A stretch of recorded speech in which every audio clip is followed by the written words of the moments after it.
મહેસાણાની દૂધસાગર ડેરીમાં ચૂંટણીને લઈ મોટા સમાચાર। દૂધસાગર ડેરીમાં 3 અઠવાડિયામાં યોજાશે ચૂંટણી। દૂધસાગર ડેરીમાં ચૂંટણી યોજાવાની સરકારી વકીલની કોર્ટમાં ખાતરી। ડેરીમાં ચેરમેન અને વાઇસ ચેરમેનની યોજાશે ચૂંટણી તેવી પણ સરકારી વકીલે વાત કરી। 2.5 વર્ષની મુદત પૂર્ણ થવા છતાં હજી સુધી ચૂંટણી નથી યોજાઈ તો દૂધસાગર ડેરીમાં 3 અઠવાડિયામાં જ હવે ચૂંટણી યોજાશે। વધુ માહિતી સાથે સંવાદદાતા હારૂન ફોન લાઈનથી જોડાઈ ચૂક્યા છે। જે હારૂન, દૂધસાગર ડેરીની ચૂંટણીને લઈ મહત્વના સમાચાર છે, શું વધારે વિગત?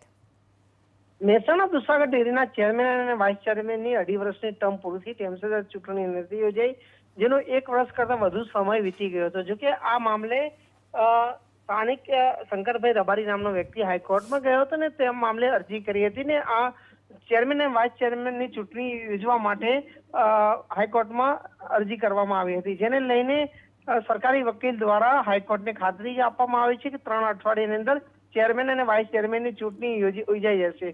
જોકે મોટા સમાચાર કહી શકાય, કારણ કે છેલ્લા 1 વર્ષથી મહેસાણા દૂધસાગરના ચેરમેન અને વાઇસ ચેરમેનની ચૂંટણી નથી, જેને લઈને રાજકીય માહોલ પણ ગરમાયો હતો। ત્યારે હવે 3 અઠવાડિયાની અંદર ચૂંટણી યોજવાની ખાતરી આપવામાં આવી છે। જી હારૂન, સમગ્ર માહિતી બદલ આભાર।